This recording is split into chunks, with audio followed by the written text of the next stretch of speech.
Hello. Straight line पे तीसरा lecture है। पिछले लेक्चर में सेंट्रोइड और एल्टीट्यूड के बारे में पढ़ा, यहाँ पर सरकम सेंटर के बारे में पढ़ेंगे। तो सरकम सेंटर क्या होता है? जो पॉइंट ऑफ कंकरेंसी होता है किसका? ट्रायंगल की तीनों साइड्स के परपेंडिकुलर बाइसेक्टर्स का। परपेंडिकुलर बाइसेक्टर्स क्या होंगे? अगर ये कोई ट्रायंगल है, ठीक है, तो अगर इसका परपेंडिकुलर बाइसेक्टर मतलब इस पे परपेंडिकुलर भी है इस साइड पे और इसको बाइसेक्ट भी करता है, तो मान लो इसका ये है, इसको और इसको इक्वल मानो, ठीक है, ये है इसका परपेंडिकुलर बाइसेक्टर, ये होगा इस वाली साइड का, और इस वाली साइड का परपेंडिकुलर बाइसेक्टर ये एक ही पॉइंट पे मीट करेंगे, थोड़ा सा ये है, ठीक।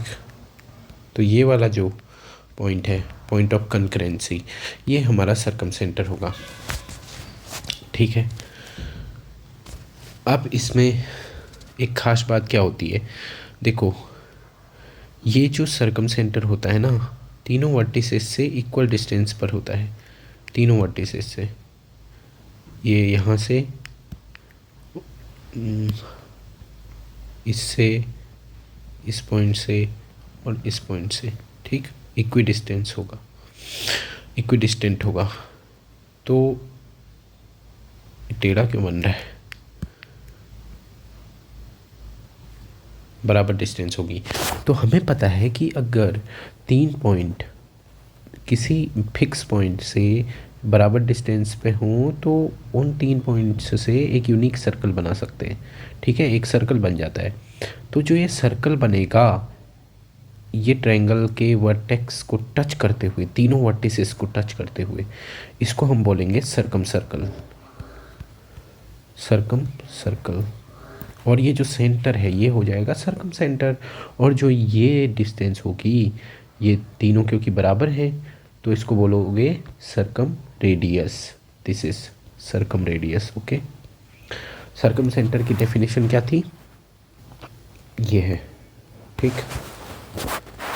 तो इसमें ध्यान क्या रखना था कि इक्विडिस्टेंट होगा, कहाँ से?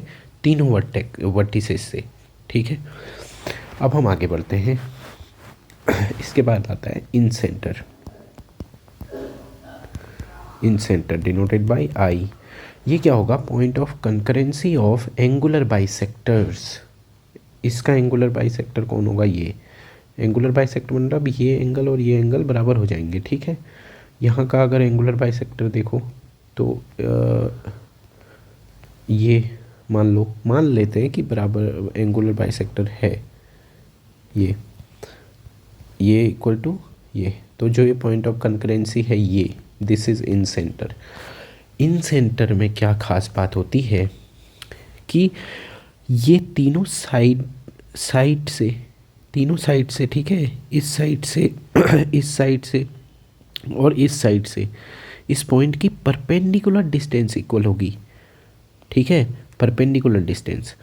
तो अब देखो इन पॉइंट्स से इसकी परपेंडिकुलर डिस्टेंस अगर इक्वल है तो इन तीनों पॉइंट्स को टच करते हुए भी तो एक सर्कल बनेगा, और वो ट्रायंगल के अंदर ही रहता है वो, ठीक है, ऐसे करके ये इसके अंदर ही रहेगा।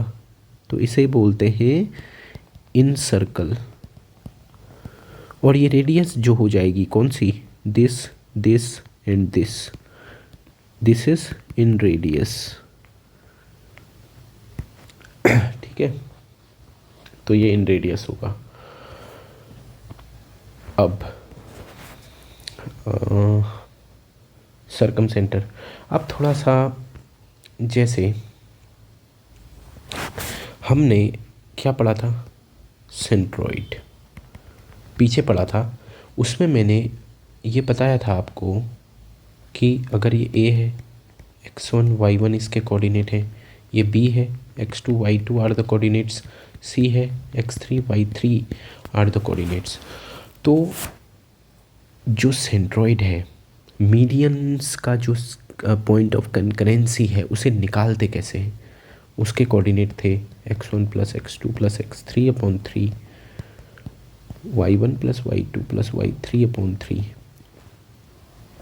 ये होता है सेंट्रॉइड के कोऑर्डिनेट्स। ठीक, अब देखो, अब हम इन सेंटर के कोऑर्डिनेट निकालते हैं। इन सेंटर के कैसे निकालेंगे? ये जो ऊपर पड़ा इन सेंटर, अब आप सोचोगे हमने तो पढ़ा है सरकम सेंटर भी, और सॉरी हमने अब वो भी पढ़ा है पीछे एल्टीट्यूड भी। तो वहाँ पर तो एल्टीट्यूड के बारे में क्या आ रहा था? Ortho centre.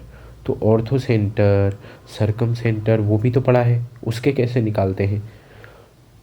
तो जो ऑर्थो सेंटर सरकम सेंटर है उसके क्वेश्चन जनरली पूछे नहीं जाते, लेकिन मैं फिर भी उसका फॉर्मूला बताऊंगा। अभी आप बस ये देखो कि सेंट्रॉइड के कैसे निकालते हैं, वो तो ये है, और इन सेंटर वो कैसे निकालते हैं वो मैं बता रहा हूँ। ठीक है, तो ये सब भूल जाते हैं, सेंट्रॉइड तो पीछे ही कर लिया हमने।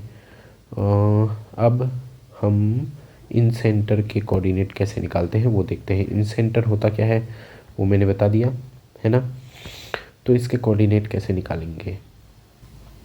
हम यहाँ पे एक चीज़ मान रहे हैं, जैसे ये ए वर्टेक्स है, इसके जस्ट अपोजिट जो साइड होगी उसकी लेंथ मान लो स्मॉल ए है, ये सी है ना, इसके अपोजिट जो साइड है मान लो सी है, स्मॉल सी उसकी लेंथ है, और यहाँ बी के opposite is small B.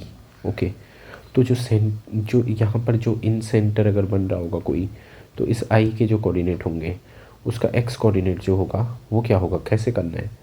x1 ले रहे हो ना यहाँ से, तो सामने वाला जो साइड है उससे मल्टीप्लाई ax1, फिर x2 यहाँ से ले रहे हो ना, उसके सामने वाला साइड का लेंथ b है ना, bx2, ऐसे ही cx3 अपॉन में a plus B plus C, this is x coordinate. And y coordinate कैसे होगा? ay1 by2 cy3 a plus B plus C. Similarly ay1 कैसे हुआ? a फिर ये सामने वाला y1 कोऑर्डिनेट, ऐसे करके, है ना। एक क्वेश्चन देखो इस पर। हाँ, एक चीज़ और, इसमें जो नोट है कि देखो स्मॉल ए हमने कौन सी साइड मानी है? Side opposite to angle A. Small B side opposite to angle B, है ना, एंगल बी है ना, ये मतलब बी नाम रखा है तो वर्टेक्स बी है, या एंगल बी बोल दो इसको।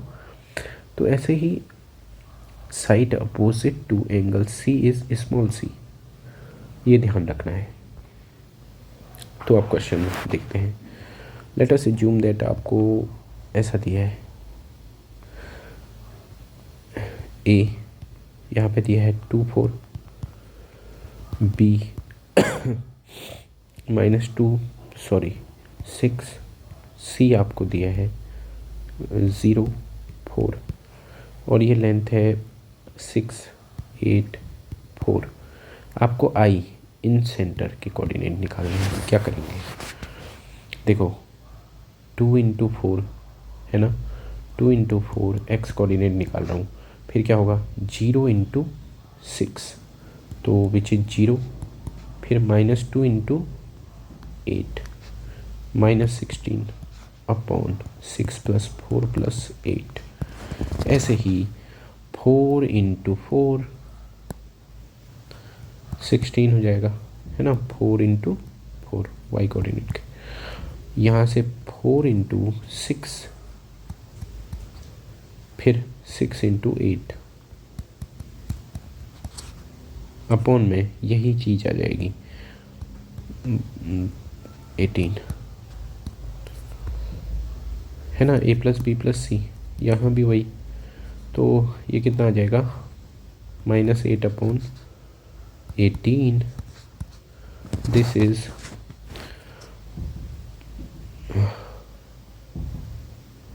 60 76 18। तो ये आ रहे कोऑर्डिनेट इन सेंटर के। ठीक, सही है ना ये? ओश, गलत हो गया। 86 है भैया। अब ऐड करना भी नहीं आ रहा। आगे बढ़ते हैं। तो अगला जो नोट है, देखिए पढ़ा क्या था हमने?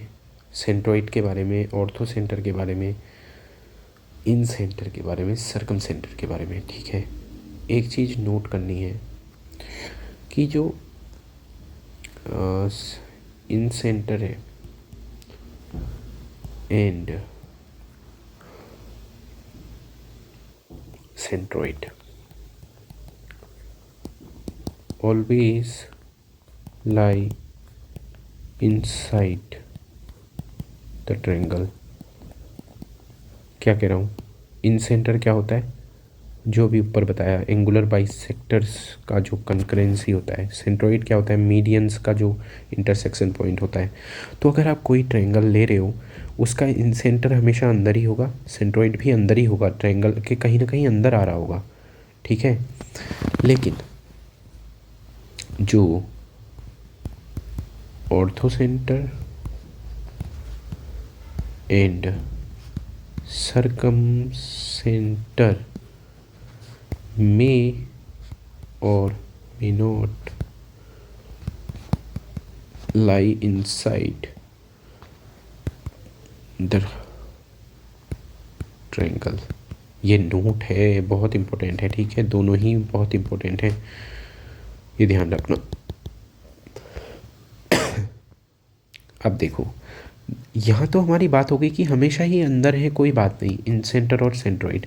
लेकिन ऑर्थो सेंटर और सर्कम सेंटर कब कब अंदर होंगे, कब कब बाहर होंगे? ये देखो, जब तीनों एंगल, किसी ट्रायंगल के तीनों एंगल क्या होंगे? 90 से छोटे हैं, उनको क्या बोलते हैं? Acute angles. मतलब एक्यूट एंगल ट्रायंगल में, मतलब तीनों जब 90 से छोटे हैं, तब ऑर्थो सेंटर और सर्कम सेंटर कहाँ होंगे? मतलब लिख देता हूँ, एक्यूट एंगल्ड ट्रायंगल, तब ये दोनों कहाँ होंगे? ऑर्थो सेंटर और circum centre. Ortho centre and circum centre inside the triangle. ठीक, जब राइट एंगल्ड ट्रायंगल होगा, बहुत ध्यान देने योग्य बात है, इसमें जो ऑर्थो सेंटर होगा वो ये जहाँ पर 90 डिग्री एंगल बन रहा है जिस वर्टेक्स पे, ये होगा H. This is ortho centre. Okay, ortho centre यहाँ पे। और सर्कम सेंटर मिड पॉइंट होता है किसका? हाइपोटेनियस का मिड पॉइंट। ये है तुम्हारा circumcentre, that is circumcentre O से डिनोट करते हैं। तो राइट एंगल ट्रायंगल में मिल गया आपको, है ना? और जब आपका ऑब्ट्यूज एंगल ट्रायंगल होता है, ठीक है, हाँ एक बात और, ये कैसे एल्टीट्यूड यहाँ पे हो गया अगर कोई पूछे तो? देखो, ऑल्टीट्यूड होता क्या था कि भाई सामने वाली साइड से इस साइड पे क्या परपेंडिकुलर, ये देखो परपेंडिकुलर यही हो गया ना, और इस साइड से इस पे परपेंडिकुलर यही हो गया, है ना? तो अब तुम्हारा क्या बच गया कि इस साइड से यहाँ परपेंडिकुलर डालो, परपेंडिकुलर ये डाला, तो ये तीनों मीट कहाँ कर रहे हैं? देखो इसी पॉइंट पे मीट कर रहे हैं ना, तो दिस इज ऑल्टीट्यूड। ठीक है, अब आप बोलोगे कि सर्कम सेंटर ये कैसे आया?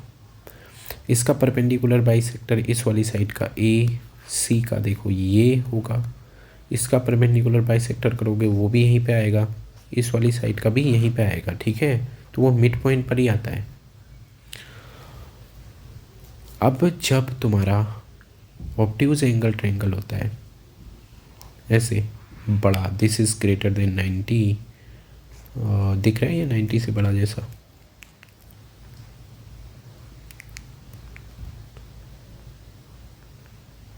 जब तो उसमें क्या होता है ना, सर्कम सेंटर कहाँ होता है? यहाँ बाहर होता है। क्यों? क्योंकि देखो इसका परपेंडिकुलर बाइसेक्टर ऐसे आएगा, इसका ऐसे आएगा और इसका भी ऐसे आता है, तो यहाँ कहीं होता है, बाहर हो जाता है। किसी भी एक्यूट एंगल ट्रायंगल में आप देखोगे, ज़्यादा नहीं, एक्यूट नहीं, obtuse, okay, obtuse angle triangle में, मतलब जब भी देखो लिख देते हैं, ज़्यादा तो पॉइंट याद रखना है आपको, in obtuse angle triangle both orthocentre and circumcentre lie outside the triangle, ठीक, दोनों बाहर होते हैं। ये 3 पॉइंट याद रखने, बहुत इम्पोर्टेंट है। देखिए सेंट्रोइड, सेंट्रोइड और जो इन सेंटर हैं वो तो हमेशा अंदर ही होंगे, हर केस में ट्रायंगल के अंदर ही होंगे। इन तीनों केस में प्रॉब्लम आती है ऑर्थो सेंटर और सर्कम सेंटर में, ठीक है। अब देखो, ये तो देख लिया आपने कि सर्कम सेंटर कैसे बाहर हो सकता है, क्योंकि इसका परपेंडिकुलर बाइसेक्टर ये, इसका ये और इस वाले का ये, देखो ये बाहर आ रहा है ना। ऑल्टीट्यूड का क्या होगा, अगर कोई कैसे ट्रायंगल है देखना, हाँ, आप बोलोगे एल्टीट्यूड बाहर कैसे आ गया, अगर ऐसा ट्रायंगल हो तो दिस इज़ ग्रेटर देन 90। अब देखो, अगर इस वर्टेक्स से यहाँ सामने वाली साइड इस पे परपेंडिकुलर डालना हो, कैसे डालोगे, इसको ऐसे ऐसे एक्सटेंड किया और ये परपेंडिकुलर डाला, दिस इज़ द परपेंडिकुलर। अब मुझे बताइए कि इस वर्टेक्स से परपेंडिकुलर डालना है इस वाली साइड पे, तो ये परपेंडिकुलर ऐसे डाल दिया, लो परपेंडिकुलर। अब मैं मानता हूँ कि एग्जैक्ट फिगर नहीं बन पा रहा है, लेकिन थोड़ा सा खाली समझना है। इसको पीछे को बढ़ा दो इंटरसेक्शन के लिए और इसको नीचे को बढ़ा दो ऐसे सीधे सीधे। अब इस वाले वर्टेक्स से यहाँ डालो, कहाँ डालना है, इस साइड पे डालना है ना परपेंडिकुलर। अब यहाँ से डालेंगे परपेंडिकुलर, तो वो ऐसे ही यहीं पे मीट करेगा, ऐसे ये ऐसे परपेंडिकुलर डालोगे तो ये मिल गया ना पॉइंट, ये ऑर्थो सेंटर बाहर हो गया इसका। ऐसे हो सकता है, बाहर हो सकता है, मतलब ऑब्ट्यूज एंगल ट्रायंगल, हाँ, ऑब्ट्यूज एंगल ट्रायंगल जब भी होगा, एंगल ट्रायंगल जब भी होगा बाहर ही होगा, ठीक है, ट्रायंगल के बाहर होगा। कौन, ऑर्थो सेंटर भी सर्कम सेंटर भी। देखो एक नोट और है कि जो ortho centre, centroid and circum centre और कोलिनियर, क्या मतलब है, कोई ट्रायंगल बनाया, उसका ऑर्थो सेंटर देखा, मान लो कहीं यहाँ पर मिला तुमको, उसके अंदर ट्रायंगल के अंदर ही मिल गया, अभी उसका सेंट्रोइड मान लो यहाँ पे मिल गया, खाली मैं एग्जांपल ले रहा हूँ। सर्कम सेंटर मान लो यहाँ पे मिल गया, ऐसे मिल गया, तो ये तीनों एक ही लाइन पे होते हैं बोल रहे हैं। अब वो लाइन ऐसे भी हो सकती है, वो लाइन ऐसी भी हो सकती है, ऐसी भी हो सकती है, मतलब तीनों के तीनों एक ही लाइन पर होंगे।